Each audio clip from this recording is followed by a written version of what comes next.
تک خبروں کے سلسلے کو مزید آگے بڑھاتے ہوئے بات کریں گے کورونا وائرس کی۔ پاکستان میں کورونا کے تصدیق شدہ کیسز کی تعداد 1,95,745 تک پہنچ گئی، جبکہ ایک دن میں 59 افراد جاں بحق ہو گئے، جس کے بعد اموات کی تعداد 3,962 ہو گئی۔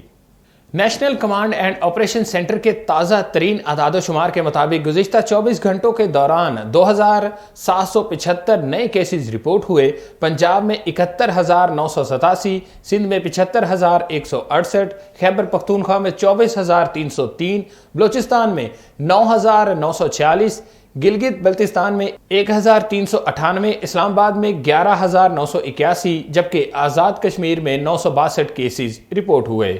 ملک بھر میں اب تک 11,93,017 افراد کے ٹیسٹ کیے گئے۔ گزشتہ 24 گھنٹوں کے دوران 21,041 نئے ٹیسٹ کیے گئے۔ اب تک 84,168 مریض صحت یاب ہو چکے ہیں، جبکہ 2,765 مریضوں کی حالت تشویشناک ہے۔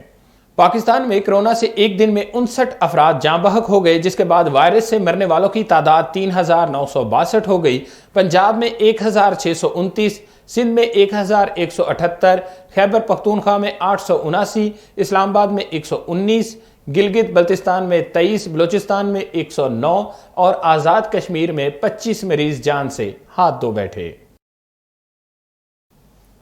ملک بھر میں رواں ہفتے کے چوتھے کاروباری روز کے دوران امریکی ڈالر ₹1 سستا ہو گیا۔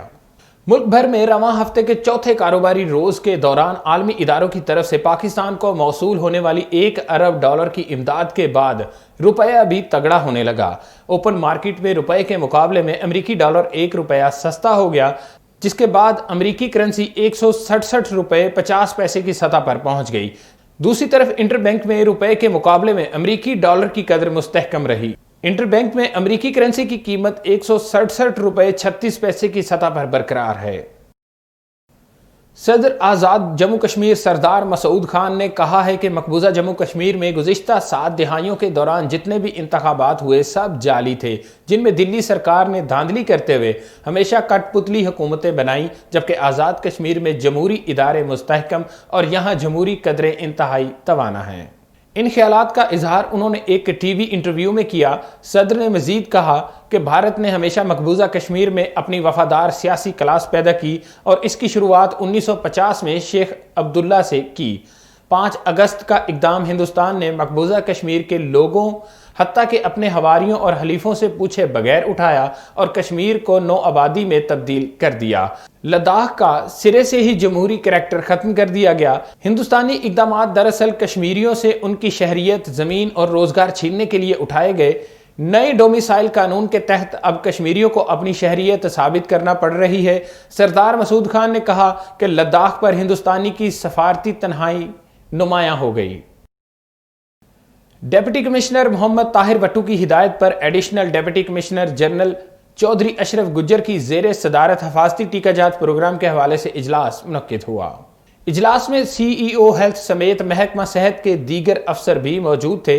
Additional deputy commissioner general Chaudhry Ashraf Gujjar نے کہا والدین اپنے بچوں کو حفاظتی ٹیکوں کا کورس بر وقت مکمل کروائیں اور اس حوالے سے تمام حفاظتی تدابیر پر عمل درآمد کو یقینی بنایا جائے۔ حفاظتی ٹیکہ جات کا کورس مکمل کرنے والے بچے موذی امراض سے پاک ہو جاتے ہیں، جس سے صحت مند معاشرے کی تشکیل ہوتی ہے۔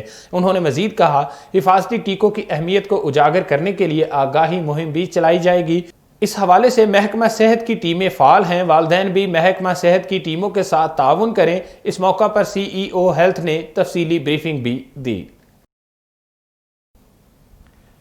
اب رخ کریں گے سیالکوٹ کا۔ سیالکوٹ میں 96 کروڑ روپے کی لاگت سے تعمیر سبلائم چوک میں فلائی اوور کا نام Sialkot international airport private limited سے منسوب کر کے ملک و قوم کو ٹیکس دینے والوں کے نام ترقیاتی منصوبوں کی تختیاں لگا کر عوام سے کیا گیا وعدہ پورا کر دیا ہے۔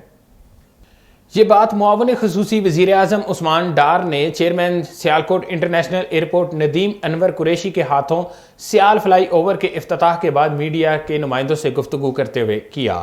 ڈپٹی کمشنر ڈاکٹر ناصر محمود بشیر، رہنما PTI عمر ڈار، صاحبزادہ حامد رضا، بانی چیئرمین سیال میاں ریاض، وائس چیئرمین افضل شاہین، CEO سیال میجر جنرل عابد نذیر، صدر ایوان صنعت و تجارت ملک اشرف، نعیم اختر، صدر بار ایسوسی ایشن نجم الحسن گیلانی اور دیگر بھی موجود تھے۔ عثمان ڈار نے کہا کہ سیالکوٹ سالانہ اربوں ڈالر قیمتی زر مبادلہ کما کر دیتا ہے۔ سیال ایئرپورٹ 80 کروڑ روپے سالانہ انکم ٹیکس جمع کروانے والا نجی ادارہ ہے، عوام کا سرکاری اداروں پر اعتماد بحال کریں گے۔ انہوں نے مزید کہا کہ آئندہ چند روز میں مزید ترقیاتی منصوبوں کو ٹاپ ٹیکس دہندگان کے نام سے منسوب کریں گے۔ موجودہ حکومت نے مسلم لیگ نون کے دور میں بننے والے شہباز شریف فلائی اوور کا نام تبدیل کر کے دوسری مرتبہ افتتاح کیا ہے۔ بلوچستان میں پولیو وائرس کا ایک اور کیس سامنے آنے کے بعد صوبے میں کیسز کی تعداد 14 ہو گئی۔ بلوچستان میں پولیو وائرس کا نیا کیس ضلع چاگی کی تحصیل دال بندین سے سامنے آیا ہے، جہاں 9 ماہ کے بچے میں پولیو وائرس کی تصدیق ہوئی ہے۔ اس بچے کے نمونے 10 جون کو لیے گئے تھے، جسے انسداد پولیو کے قطرے نہیں پلائے گئے تھے کیونکہ اس کے والدین انسداد پولیو کے قطرے پلانے سے انکاری تھے۔ دال بندین سے پولیو کا نیا کیس سامنے آنے کے بعد صوبے میں رواں سال پولیو وائرس کے کیسز کی تعداد 14 ہو گئی ہے۔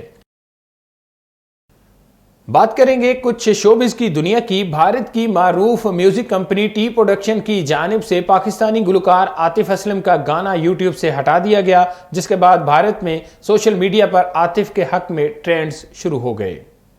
بھارتی معروف کمپنی ٹی سیریز کو M&S نے دھمکی دی تھی کہ جس کے بعد کمپنی نے عاطف اسلم کا گانا اپنے یوٹیوب چینل سے ہٹا دیا۔ ٹی سیریز نے پاکستانی گلوکار عاطف اسلم کا گانا کنا سونا اپنے یوٹیوب چینل پر اپلوڈ کیا تھا، جو خوب مقبول ہوا تھا، جس کے بعد ہندو انتہا پسند جماعت نے فوراً اس گانے کو ہٹانے کی دھمکی دی تھی۔ بعد ازاں کمپنی نے یوٹیوب چینل سے عاطف اسلم کا گانا ہٹانے کے ساتھ ساتھ ہندو انتہا پسند جماعت سے معافی بھی مانگی اور کہا کہ ایک ملازم نے غلطی سے پاکستانی گلوکار کا گانا اپلوڈ کر دیا تھا۔ اب بھارت میں سوشل میڈیا پر جہاں متعدد صارفین عاطف اسلم کے گانے کو ہٹانے پر خوش ہیں، تو وہیں بہت سے لوگ اس بات سے ناراض ہیں اور انہوں نے عاطف اسلم کے حق میں ٹرینڈز شروع کر دیے ہیں۔ پاکستان کی مشہور اداکارہ زارا انور عباس نے انکشاف کیا کہ مجھے لاک ڈاؤن کے دوران زبردست ڈپریشن کا سامنا کرنا پڑا تھا۔ زارا انور عباس نے انسٹاگرام کی سٹوری میں اپنی ذہنی صحت کے حوالے سے آگاہ کرتے ہوئے لکھا تھا، لاک ڈاؤن کے دوران مجھے شدید ڈپریشن اور ذہنی تناؤ کا سامنا کرنا پڑا تھا، لیکن میں نے اس پر توجہ نہیں دی تھی۔ انہوں نے لکھا کہ مجھے لگا تھا کہ شاید کام کے دباؤ کی وجہ سے میں تھکاوٹ محسوس کر رہی ہوں۔ جب میری پریشانی مزید بڑھ گئی تو میں نے اس پر توجہ دی، جس کے بعد مجھے معلوم ہوا کہ مجھ میں کلینیکل ڈپریشن کی تشخیص ہوئی۔ پاکستان کی معروف اداکارہ امیمہ ملک نے مداحوں سے اپیل کی ہے کہ اپنی دماغی صحت کے بارے میں سنجیدگی سے سوچیں، ورنہ نقصان ہو سکتا ہے۔ امیمہ ملک نے سماجی رابطے کی ویب سائٹ ٹویٹر پر اپیل کی ہے کہ براہ مہربانی ذہنی صحت کو سنجیدگی سے لیں اور ان لوگوں کی مدد کریں جنہیں آپ کے ساتھ کی ضرورت ہے۔ اداکارہ نے مزید لکھا کہ اگر آپ کے ارد گرد کوئی ایسا شخص موجود ہے جو ذہنی دباؤ کا شکار ہونے کی وجہ سے اچھا محسوس نہیں کر رہا، تو آپ اس کے پاس جائیں، اس سے باتیں کریں اور اسے مزید پریشانی سے نکلنے میں مدد کریں۔ کرونا سے صحت یاب ہونے والی اداکارہ روبینہ اشرف کی بیٹی مینا طارق کی جانب سے والدہ کے لیے جذباتی پیغام سامنے آ گیا۔ میڈیا رپورٹ کے مطابق مینا طارق نے سوشل میڈیا پر اپنی والدہ کی یادگار تصاویر پوسٹ کی۔ مینا طارق نے لکھا کہ وہ عورت جسے میں والدہ کہنے پر فخر محسوس کرتی ہوں، اس نے خود کو میرے لیے واپس لانے کے لیے کرونا وائرس کو شکست دی اور بہادری سے یہ جنگ لڑی۔ انہوں نے مزید لکھا کہ میرے پاس بیان کرنے کو الفاظ نہیں ہیں، گزشتہ 3 ہفتوں میں آپ نے مجھے کتنا کچھ سکھا دیا۔ خبریں ابھی اور بھی ہیں مگر اس بریک کے بعد۔